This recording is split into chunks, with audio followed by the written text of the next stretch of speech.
The Arizona Cardinals finished each of the last 2 years with a 4-13 record and started slow again this season, only winning 2 of the first 6 games. Since then, they've now won 4 straight, including blowouts over the Bears and Jets most recently. Both the offense and defense have stepped up massively over that stretch, and there's a lot of reason for optimism that they can sustain that level of play, considering the talent General Manager Monty Ossenfort has acquired and the willingness to adapt from his coaching staff. Since nobody else is really talking about them, I want to highlight how they've turned things around and why they have to be taken very seriously in an NFC without many legit second-tier teams.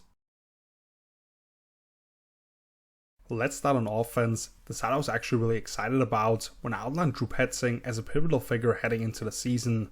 And while it took a while for them to put together complete performances following strong starts, but most of their success came on scripted plays, they now look like an excellent version of what I anticipated them to be. First off, when you think back to the Cliff Kingsbury era, he brought in the ideas of an air raid offense, but he would spread defenses out, living in 11 personnel, and even then the tight end often being detached from the line, without a lot of creativity in the passing game, at least in terms of the concepts they were using, and how they barely moved around the skill position players. It's been quite the opposite since the hiring of Petzing last year, and especially in 2024, we see them become the type of multifaceted attack they were intended to be. Of course, the NFL makes it borderline impossible for a normal human being to gain access to offensive personnel groupings these days, but Arizona has 3 tight ends who have already logged 250 plus snaps, and they've collectively played 165% of those snaps, meaning on average they'd be in multi-tight end sets more often than not. Obviously doesn't quite add up because they also run 13 personnel quite a bit, but you get the point. That's what they're in on this first play here actually, where they put one of those guys at fullback, Elijah Higgins, or further on rookie Tip Ryman in this case. They start out in ace duo right with an I formation behind it, they motion the wingman across to create more of a balanced set, and they'll run GF counter that way, with James Conner for a good 10 yards, as he falls behind the lead blocker, spins off a hit, and turns forward. Watch it from the end zone view, and since I drew all of these up myself, things could get a little messy here. Just a disclaimer, the defense is already in a 5-0 look, but what the addition of those tight ends to either side does is pull those outside linebackers further away from the ball, and even as the safety walks down to create an 8-man box, you have those soft spots across the front. The playside tight end peels off the edge and onto the safety, the guard pulling from the backside takes care of that, block down on his 4-eye, shaded inside of the tackle, double team the nose, backside hinge and seal. The de facto fullback leads up through the hole and onto the playside backer. And we're rolling downhill with bad intentions, with Conner spinning off this hit like I already said and lunging forwards. Next one, run 12 personnel with both tight ends to the left and twins the other way. In a pistol set with Conner behind Kyler Murray. Call the G leads to the strong side, I'll break it down in a second here, but the back is going to bounce off the blocker and hits inside of him for another nice gain, with Conner driving the pile for several extra yards. So from a design perspective, this is really cool, because this place at defensive end lineup in the D-gap between the 2 tight ends is actually left unblocked initially, to get those guys up to the inside backer and the corner just off the screen. The backside guard is responsible for kicking out number 94 Montez Sweat, while you have a combo by the left guard and tackle on the free technique in his overfront, up to the backer lined up over the ball, along with down blocks by the center and right tackle. Tremaine Edmonds actually does a good job of shuffling over and extending to not allow a big crease to be created, but Conner nicely hugs this block, slides off contact. The third linebacker, number 57, who doesn't see the field a whole lot, but was forced on by Arizona's personnel usage, has to haul ass in order to get involved. Conner recognizes that, crosses him up, shakes off the arm tackle, and puts those shoulders down to run through contact. Love it. This is another cool wrinkle. Cardinals now in 11 personnel, with a tight bunch to the left, getting the Jets to match with nickel, which is their preferred answer anyway. They'll put number 84 Higgins in this offset wing position in motion, but he'll actually wind back as the running split zone to the right, and rookie running back Trey Benson hits the place up B-gap full throttle for a one-on-one with the safety, working off contact for about 15 yards. Let's show what actually happens here and how it affects the defense. The Jets have the D-line shifted towards the strong side of the formation, and this isn't something that typically changes against motion at the snap. As Higgins is put on the move, the Jets with a backup linebacker and safety, along with Quincy Williams on the second level, bump those three guys over by about a gap. Yet because of that backfield action, where the tight end shifts back across for the backs at the end, and Kyler turns the opposite way initially, number 56 and 44 attack downhill and fully get eaten up as part of this combo in the one technique. And now suddenly this B gap to the front side is wide open for Benson, who shows zero hesitation, bounces off the hip by the safety, and he's going to be churning forward once again. The Cardinals currently rank 7th in the NFL with a 49.5% run play rate, and that's bumped up by about another 3% over this past month when they've been playing with the lead a lot more. The cool thing here is that they can do it on their own terms. It's a lot of at you, man or gap schemes, and whoever handles the ball for them runs with a ferocity that is palpable in terms of how it wears down the defense. They have a couple of change-ups once they get near the goal line or in short yardage situations, which I'll show here real quick. First off, this jet sweep to Trey McBride, the tight end, who actually gets the ball this time as the motion man. Basically the entire defense is drawn in, and our safety Kevin Byard, who'd be responsible for the tight end man coverage down here, is by himself against this monster who stiff arms the defender on his way to the pylon. And the second one is back in his I formation set out of 13 personnel. Higgins bumps out to the hip of the right tackle, with two tight ends the other way. This time Ryman is the one in motion, but they'll fake the inside handoff that way with the backside gap pulling yet again. Everyone's caved in because of the displacement his O-line has created throughout the day. Kyler keeps it and strolls into the end zone, with the flag actually being on the defense by the way for offside. As we flip things around here, you can see it's going to be a great block by McBride, number 85 here, on number 52, the linebacker, with the D-line having to chase from the backside if this ball were handed off, and this becomes a walk-in.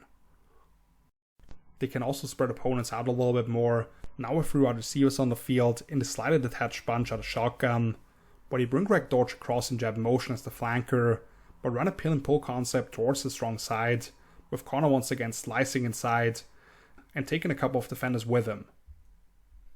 Pretty simple here as they leave the frontside 3 technique and defensive end unblocked initially for the 2 pulling guards. Right tackle and tight end climb out to the second level, blocking down this backside, which Connor hits up behind this D tackle who has to get upfield with the design looking as if the back wants to get wide initially. But he gets hit from the side and Connor becomes a freight train once again rolling downhill, which is also the case on the simple inside zone, or it basically turns into a dive play out of a 2x2 set when the Dolphins were expecting pass late in that contest, but pretty much sets up a game-winning field goal for the Cardinals. All 5 linemen and the tight end are theoretically covered up, but they're all shaded to one side. Center Yalti Frohold takes charge of number 11, David Long, in a size mismatch, and now his corner cuts this up behind him, watch him churn those feeds, along with the rest of the cavalry coming in to push him from behind and overwhelm this Miami defense. Now let's get to the passing game. However, those two things are tied together so well that we'll actually start with a couple of things they do of play action. Back in 13 personnel here, 2 tight ends to the left, and this time Ryman and his offset alignment the other way. And they'll make this look like the very first play I showed, where they're running GF counter towards the strong side. Only this time they'll fake it, and if Kyler roll the other way, bring those 2 tight ends across the formation at different levels, with the 1 wide receiver on the field just running off coverage. Easy pitch and catch between Kyler and McBride, who ends up hurling the corner at the sideline here for about a 15-yard gain. Again, watch the backfield action here and tell me if you think being able to run the ball makes a play action game more effective. As I pause this here, with all 3 linebackers within 3 yards of the line of scrimmage, with nobody accounting for number 85 who's going to be wide open in a second here. Not the only time we'll see that guy show off his athleticism, by the way. Yet then they'll also hit you with some misdirection, like here when then this jumbo set once more. Fake inside zone to the weak side for a half roll or boot stop by Kyler, draw attention with this deep over Higgins, and Zay Jones as the single receiver on this high post route just pulling coverage. All while McBride is the target all the way here, continuing to work to the front side on this run fake and turn this up the opposite sideline on a drag and up route, as I like to refer to. He's going to end up with multiple steps of separation, and can easily adjust to the ball being placed safely to the outside shoulder for a chunk gain. Before the safety, he's going to clear him again on a hurdle and then going to be knocked out of bounds. Watch number 11 here, who stumbles getting caught up with the over route, and this in reality probably helps him to ID McBride, sneaking out the other way, but not nearly enough trying to turn and run with the super athletic tight end, who is going to add a little extra at the end of it. And then there's kind of the change-up to the change-up on this opening drive against the Jets this past weekend. 11 personnel, tight bunch to the right, motion the flanker to the opposite side for a split backfield set, where they're making it look like they're faking the handoff to the actual running back for a roll the other way with Greg Dortch as the potential threat into the flats, only to set up a throwback screen to James Conner, Marvin Harrison as the X just running off his corner. And now look at all the space out there for the back, with the center and right guard working out that way for the only defender with a realistic shot at making a tackle. Conner is off to the races. He beats one diving tackle and just gets forced to step out of bounds at the 1 yard line. Beautiful setup as we watch it all unfold behind the line of scrimmage. Conner's not going to get touched for 25 yards or so. As I said already, the touchdown gets overturned, but he punches it in just 2 plays later. And as you can see here, he's really good at making that one extra tackle miss or slipping off a tackle. Kyler Murray just set a new franchise record with 17 straight completions in that Jets game, and what I love about this attack are the answers they provide him and how they encourage him to play an efficient brand of football, rather than having to create spectacular plays by himself early in the season and in years past. According to Pro Football Reference, he's tied for first in passing success rate and fourth quarter comebacks at 3, along with ranking behind only MVP favorite Lamar Jackson in QBR. Let's get to the dropback game now, but what makes this team unique is that they legitimately do so from some 13 personnel groupings. Here's an example: jumbo set, Marvin at reduced X split. He's running a speed out on the backside. The running back is forcing this edge to peel off and run with him up the sideline, otherwise that would be the alert for Kyler against a single high look. But really the idea here is to work that triangle inside with those 3 tight ends on mesh. A cool callback to what this offense used to be as a staple in any aerial attack, but now you're doing it with 3 guys at 240 plus pounds. McBride is the one Kyler's actually going to hit on the over, as this backer sinks with the button hook initially, and he's going to win the sideline on most defenders in the position, taking the off corner in this case to secure the tackle at the sideline after already having picked up the first down. Really, you could argue that this hook over the middle is the correct read, but a linebacker having to redirect against number 85 at a near full sprint, not a bad choice either. He proved that again this past Sunday, when now they've got 3 receivers on the field in this double stack initially, but motion Harrison across into a bunch, leaving McBride as the single on the backside, with advantageous leverage already, for basically the same concept, only to keep the back locked in protection on this one. The rookie receiver is the one clearing coverage, and they treat this more like an actual pick play. Number 1 Sauce Gardner on the Jets actually does a great job here working over the top of the trash and man coverage as people are getting caught up. But check out what McBride does here, spins out of the wrap, regains his balance, and then fully clears the safety, trying to cut him down low. Ridiculous athlete, making a ridiculous play. So along with Kyler, they now have guys who can make quick plays happen, even if the defense is in solid position, just like here. And really this gets everybody fired up on the sideline. The addition of 4th overall pick Marvin Harrison Jr. gives them a legit outside threat on top of that. And while there have been some growing pains between him and his quarterback, and he's willing to let the ball go early, it's beautiful. This is the perfect illustration of that, condensed 11 personnel set with a stack to the left, a little check motion with the running back to indicate coverage. But the Dolphins actually win this battle of wits and get a free rusher inside here. So Kyler has to throw this up early before Marv even gets to the top of his route, as pretty much the designated target pre-snap, with everybody else spotting up at the first down marker on his 3rd and 4. Marv wins on the outside release, puts an all-pro corner and Jalen Ramsey on his hip and at his mercy. Check out when Kala lets this go well before Marv sticks that foot in the ground. Perfect ball out to the sideline, and the rookie makes an outstanding diving grab, which needed a review to overturn this.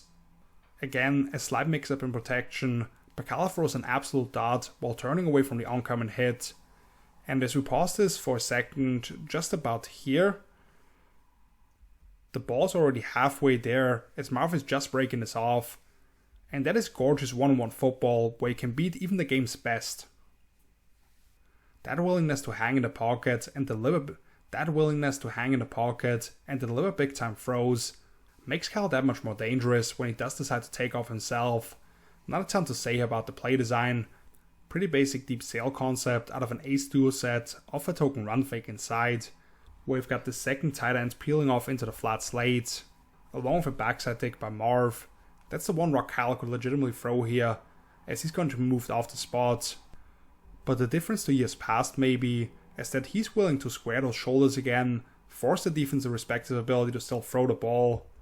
In this case he gets rookie linebacker Junior Colson, as the back sits down over the middle of this run fake, and that is enough to create an angle to beat that guy out to the sideline, and Murray's going to score from 44 yards out, showing off that speed. Again, watch the process behind this. The edge rusher of Kyle's blindside takes the inside move. He feels that, moves outside, but remains in full ready posture, and this little ball fake is enough to freeze and then burn the rookie, who has no chance against Kyle in space, and it's going to be a touchdown. Which now brings us to the final offensive play, another end of game situation from that weird Monday night affair with the Chargers. 5 yard short of midfield, just past the 2-minute warning. 3 wide receivers to the left, tight end Trey McBride the other way. And they're going to make this look like they're blocking this up. Chipping both edges to give them enough time for this deep dagger concept, with Marv on the in-cut being the primary target this time, after they had him open early on the same route, along with the 2 chippers curling up at a good 5 yards beyond the line of scrimmage. Yet what they're actually doing here is take advantage of how deep they pull in the coverage this way to set up a middle screen to Connor with just the center as his one lead blocker. They understand all he has to do is take care of this backer responsible for a potential scramble, as they've used him a couple of times now as a spy. Connor is going to guide his man that way. The linebacker just gets his hands on him but barely holds up the power back, who rumbles downhill now, stiff arms another diving tackler, and sets them up in chip shot field goal range to secure the victory. That's why the quarterback is willing to operate more within structure and trust the offense, excellent play designs, situational awareness, and skill position players who can make those winning plays where it's not always on Kyler to make it happen. And that's a formula for success. Now let's switch over to the defensive side of the ball, where there are certainly less marquee names. If you're not a Cardinals fan and you can name like 3 guys on that unit other than Budda Baker, you're already way above the general consensus, I would think. I know them all as someone who studies the draft intensely, but those guys simply haven't had the time yet to prove themselves in the pro ranks. And yet this defense hasn't allowed a touchdown at home in either of the past 3 games. They've ranked 8th in defensive success rates over the 4-game win streak, and they're just one spot outside the top 10 in negative plays created, meaning sacks and tackles for loss combined at 75. Let's look at the run defense here first, which they got beat up on pretty badly until this past month. They've been a lot more aggressive with slanting the front, asking their linebackers to shoot through gaps, and adding a +1 late in the box with Budda Baker oftentimes. And the results speak for themselves, down from 153 rushing yards a game to under 90 per over that stretch. Here are a couple of examples. First from the Jets game, who tried to feed Arizona some of their own medicine. Jumbo set, all 3 tight ends to the right initially. They'll motion mount them across, but still run outside zone towards the strong side. Budda flies through the D-gap and collects his tackle for loss. Watch it again from the end zone view in a second here. Arizona is in base personnel with 3 down linemen, 2 in for eye techniques shaded to the shoulder of the tackles. You've got a head-up nose, there's 2 outside backers on the outside shade of the tight ends. So as I explained earlier, there are a couple of bubbles you can attack as an offense, but Arizona is the aggressor here actually. As number 43 Jesse Luketa slants inside of the tight end, you've got the corner out here making sure nobody gets out to the sideline. and Baker can blitz through the crease between the two tight ends for a negative play. Speaking of Lucetta, not a great pass rusher at Penn State as a former off-ball linebacker, but he's growing in those areas, and he's a badass run defender. The Bears are running a toss play his way out of 12 personnel, with one tight end as the offset fullback that way, and he'll be responsible for this outside backer. Watch Lucetta absolutely blow up Cole Kmet here, destroy the play, force the running back to redirect all the way across the field, and then the discipline on the backside to stay home for yet another negative play. As you can see here, they don't trail in motion, but rather yo-yo their safeties, meaning Chicago should have enough bodies to block this up, where basically just everybody has to seal the man inside. You've got Kmet supposed to either kick out his man or secure him as well, and then you're going to be rolling outside with the toss play. But you're not accounting for the guy at the point of attack to literally place the lead blocker in the lap of the runner, and then the quarterback wants no piece of 260-pound Victor Dimukeji, tries to throw a little bit of glance here, but Swift is going to be chased down. On the term discipline, here's a nice showcase of that against the Chargers, which also speaks to the ability of these defenders to fight off blocks and corral the football. Tight end to the side of the formation, this wide receiver to the left in a really cut down split, but it's number 15 Lab McConkey at the top of the screen who will actually be put in this orbit motion as an end around threat. Well, they fake inside zone the other way, and the ball ultimately ends up in the hands of number 89 Jalen Reagor, going between the quarterback and this wide receiver in motion. The defense isn't fooled, disengaging from blocks, and you've got 3 guys on the gang tackle for -1 yard, and probably a headache for the wide receiver. Ends on view now, again in this 5-0 look in base. Lucetta on the front side, he's going to jack up this tight end, but keeps the outside arm free. The corner slides inside while maintaining contain responsibility. And check out number 91 Algie Collier, keeping those hands working, pursuing the ball, and joining the party. Great team defense. Later in the game, we see the aggressiveness show up against the quick screen here, as the Chargers started in bunch left, with the X-receiver just a yard of the tackle the other way. They motion the tight end across, expecting Arizona to overreact to inside zone fake here, only to hit Reagor again on the tunnel screen to the opposite side. The Cardinals are going to swap responsibilities to the backside when they kick down Jalen Thompson and bail out the corner, which now gives them 2 maniacs to that side, and number 25 Zaven Collins doesn't buy the run fake at all, immediately redirecting, dipping underneath the left tackle and fouling the ball to the safety, no chance of cutting off his path, and they combine for a tackle with no yardage gained, and Collins also draws a holding call to push the offense back 10 yards. And this also kind of speaks to the ability of this coaching staff to enhance the strengths of the personnel, turning a former first-round pick who didn't really find a home at the inside or outside linebacker previously to become not just a useful player, but rather one that actually is a plus on the field for them. That reckless abandon and effort in pursuit with how he rallies to the football was also on display here against the Dolphins, when they fake a toss play with this offside affirmation away from the tight end for a wheel and deep curl combo, along with this lead swing element that Miami head coach Mike McDaniel stole from his former boss Kyle Shanahan in San Francisco. A really nice answer to still pick up positive yardage if the quarterback doesn't like what he's seeing downfield. The Cardinals in the free safety set, where they take Buddha as this roaming player typically between the second and third level, this time blitz him through the B gap. He isn't accounted for, forcing the guard to grab a hold. They peel off the outside backer Lucetta once again, the other way, and he becomes the key player here because he needs to take on the fullback now leading that way. Even then, this play could work, if not for the big guys on the D-line chasing after the ball as well. Now the runner can't cut back into the pursuit, and Lucetta actually makes a tackle here at the sideline. The energy these guys play with jumps off the tape, and that's why they shut down potential explosive plays before they can really even get going. Once a Gale ball comes out, pursued by the D-line, Achin has to bounce outside, and there's Lucetta waiting for him. Which, combined with the discipline on the back end, allows them to get off the field, like on his third and extra long against Chicago.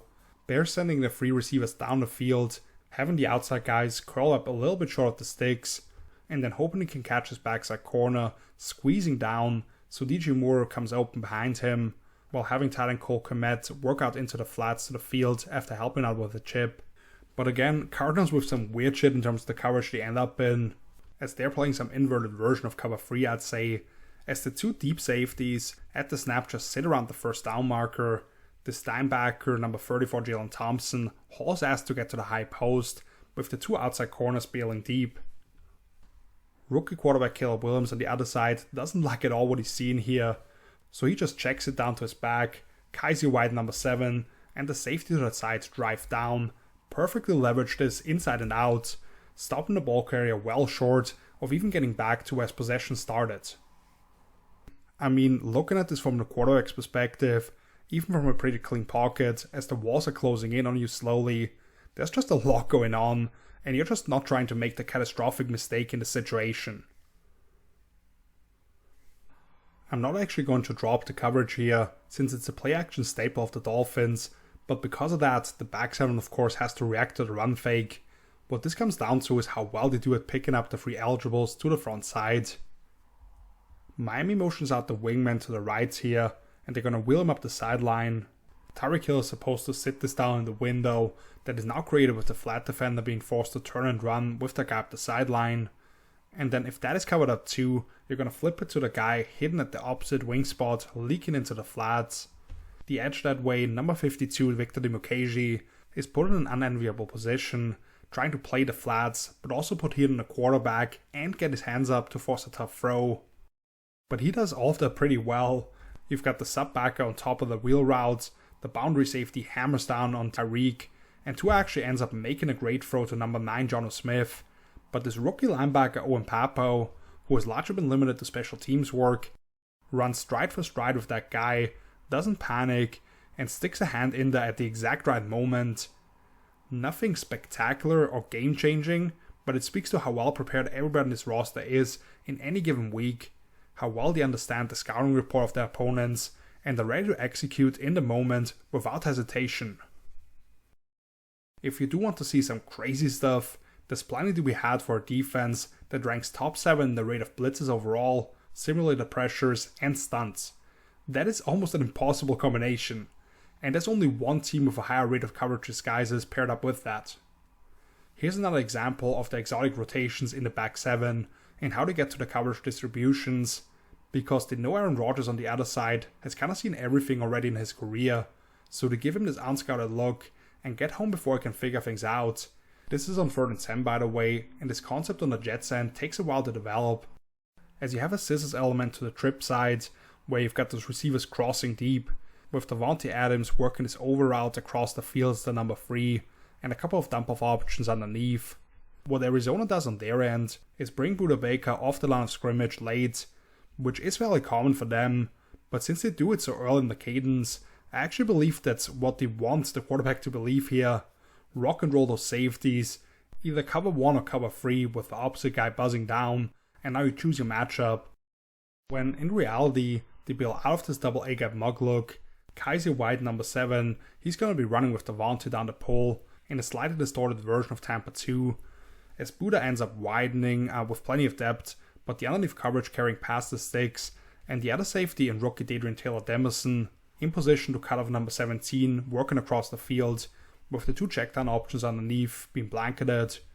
Even a multiple-time MVP in Rodgers can't figure it out. The rush gets home, and they get off the field. It's our man Lucetta again who gets the ankles of Rodgers, but Dimukeji crashes into the center off a delayed loop. There's just not enough space to step up or time to figure out what the hell is going on in the back end, and it's going to be a sack. But also slight little coverage adjustments and wrinkles, but it'll change up how they play a 2-deep coverage, making the corner play a hard flat to instantly stop easy access throws on a quick out versus inside leverage by the nickel, for example, or in this case over to the field, allowing that guy to play with outside leverage and drive on a speed out, as it looks like Budda is trailing the motion initially, but he ends up as the deep safety in this 2-high look, which I'd label as cover 6, playing quarters to the passing strength for the formation. They drop out of this mugged up look once more. The nickel Garrett Williams, number 21, he's going to nicely carry this number 2 on a switch release out of the bunch. You've got the boundary safety playing over top and in position for the deep over.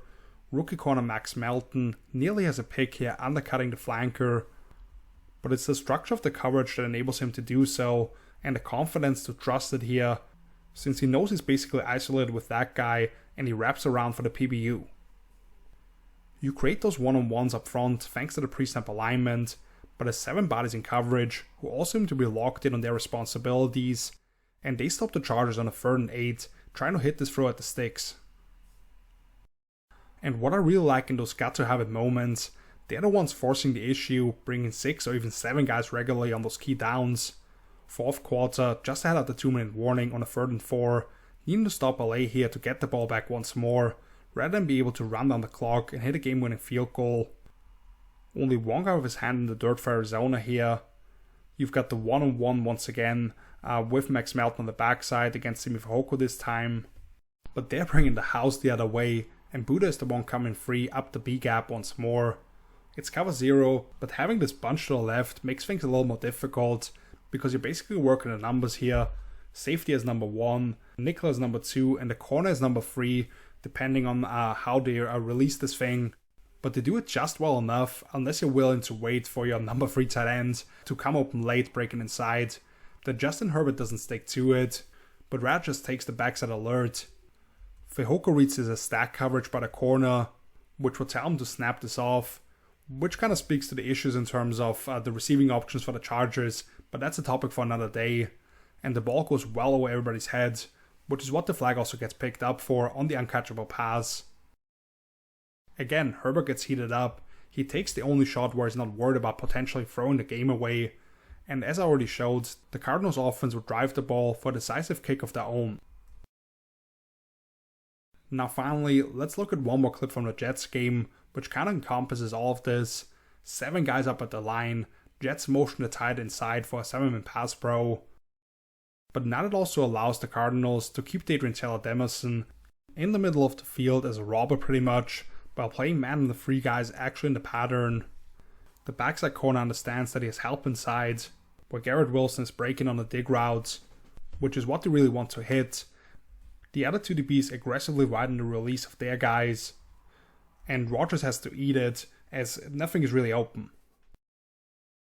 The Jets probably think that the defense has to drop on at least 1 or 2 of these guys, or it's veteran right tackle Morgan Moses who messes up what should be a full line slide. Either way, the back treads across to pick up Kaiser White, coming untouched through the B gap, but Buddha is unblocked off the opposite edge, with the rest of the guys condensed in the pocket as they collect another sack. Awesome stuff, and while this unit is far from perfect in terms of not having that alpha pass rusher or shutdown Allen corner necessarily, everybody's buying in, they're aggressive as fuck, forcing negative plays on early downs, rallying to the ball underneath, and getting you into 3rd and long situations, where now they are the ones holding the pan last in some of these things they throw at you. I was a doubter of Jonathan Gannon early on, with how conservative he had been as a defensive play call in the past, but he's worked on installing a soundness that this group is based on, while allowing the actual DC Nick Rallis to throw the kitchen sink at opponents, and unlike last year, this is starting to work out, with a lot of rather unknown names at this point getting involved. The Cardinals currently sit atop the NFC West, half a game up on the 49ers at 6-4, now headed into their bye week, and there's no reason to believe that they can't keep this thing up. After a week trying out a few details and finding a couple more change-ups for their opponents, this is what they have left on the schedule. Seattle twice, the Rams and 49ers once each on the road and at home respectively, who they both beat already, at Minnesota versus the Patriots, and at Carolina. I'd be shocked at this point if they didn't win double-digit games, and I believe there's a strong chance we get them hosting San Francisco, flexed into that final Week 18 Sunday night game, when people finally realize that this group is legit. The offense will take it to you physically, with a couple of aces outside of Kyler, who's playing as well in structure as ever, and the defense creates chaos and negative plays at a high rate. Right now, nobody should want to play them, because they are coming for your throat.